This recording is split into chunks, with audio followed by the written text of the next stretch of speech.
Berarti antara anak atau logos dengan Bapa dibedakan dengan jelas.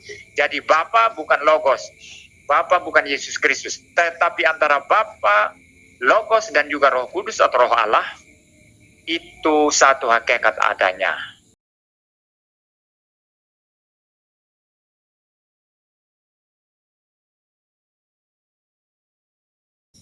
Itulah Allah Tritunggal.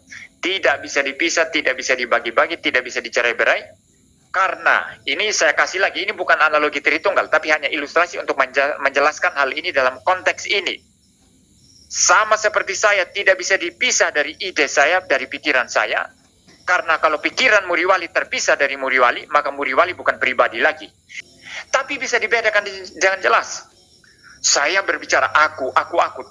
Dan saya menjelaskan reason saya, pikiran-pikiran saya, argumentasi-argumentasi saya, dan sangat clear. Ya bisa dibedakan antara diri Muriwali sebagai satu pribadi dengan pikiran-pikiran Muriwali bisa dibedakan. Begitu. Ya, saya baru tahu kalau begitu ruwet untuk memahami namanya Tuhan menurut Trinity yang dipahami oleh Pak MYM.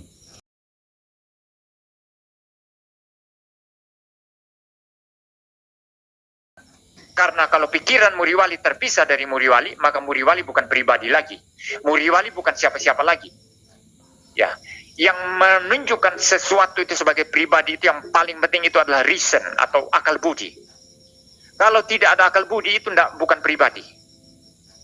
Nah, maka diri saya ini, aku ini sebagai Muriwali, dengan reason atau akal budi saya tidak bisa dipisah. Nama di dalam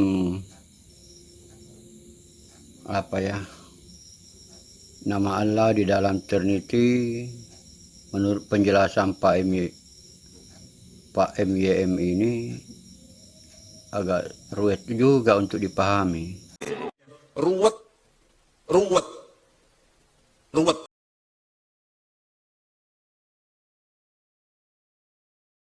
Jadi supaya orang jangan berpikir kita bicara Allah Tritunggal ini bicara tiga Allah, ya ini pengertian Tritaisme yang menyesatkan, ya. Tiga Allah yang terpisah, yaitu Bapa, Anak, dan Roh Kudus, yang masing-masing sama kuatnya, sama kuasanya, sama mulianya, ya, sehingga disebut Tritunggal. Ini secara filosofis, secara logis kacau sekali. Kenapa? Kalau betul ada tiga Allah, ya. Perhatikan baik-baik, ini pelajaran logika penting sekali, filsafat penting sekali. Kalau betul-betul ada tiga Allah yang sama kuasanya, sama mulianya, sama wibawanya, tetapi masing-masing terpisah, ya masing-masing terpisah. Anda menghitung-hitung dengan jari. Jadi saya mencoba ini membawa kepada aspek filosofis dan logis, ya.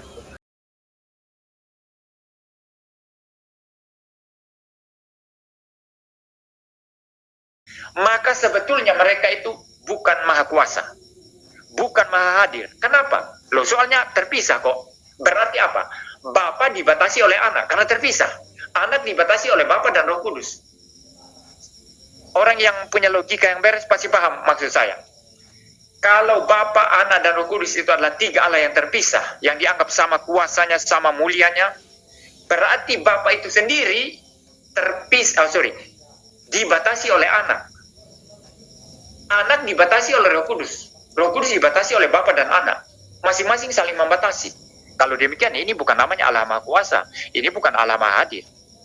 Tetapi Allah Tritunggal itu hanya satu hakikat Allah.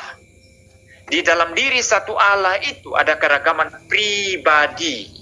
Bapa, Anak, dan Roh Kudus. Tidak bisa dipisah, tidak bisa dibedakan, tidak bisa tidak bisa dipisah, tidak bisa dicampur aduk, tapi bisa dibedakan dengan jelas.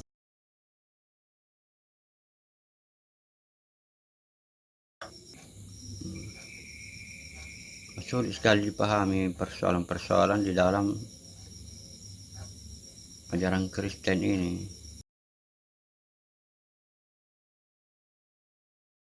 Alkitab ini kita bakar.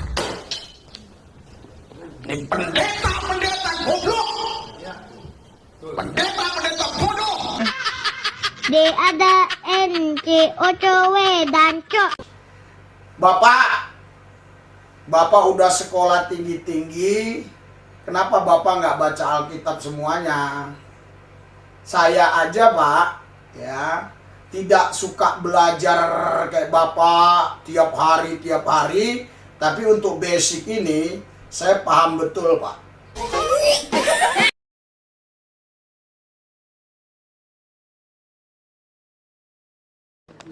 Jadi begini ceritanya ini.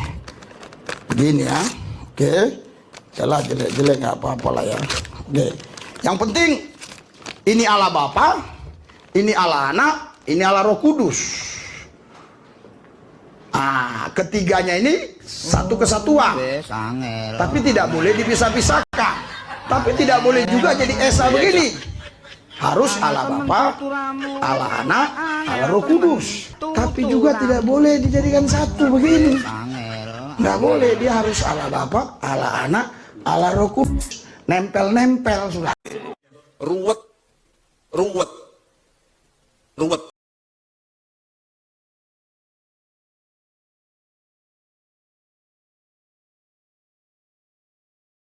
Anda pikir saya mengucapkan ini mudah? Saudara, Bapak Ibu sekalian, Anda yang memang betul-betul punya hati misi Injil Kerajaan Allah, baik itu dalam penginjilan, baik itu dalam investigasi, supaya terbukti mana yang benar, mana yang salah, mana yang hoak, mana yang benar. Anda bisa dukung pelayanan ini di rekening yang ada di layar ini, di deskripsi juga ada, saudara. Anda memberi, Anda tidak mungkin jadi miskin. Anda tidak memberi pun tidak mungkin jadi kaya. Lebih berbahagia yang memberi daripada menerima, saudara. Saudara, kalau Anda memberi 500.000 satu orang, bayangkan apa yang bisa kita lakukan. Kita bisa sampai ke seluruh bumi ini memberitakan Injil Kerajaan Allah, saudara. Tapi kalau Anda memberi hanya 500, juga itu bisa kita pergi ke seluruh bumi ini. Oh, mungkin Pak terlalu mahal. Oh ya, 200 ya boleh. 300 ya boleh. Oh, 100 ya boleh saja. Oh, 50.000 boleh. Oh, saya nggak punya 50.000, Pak, 10.000 boleh. Tetapi persoalannya adalah, haleluya,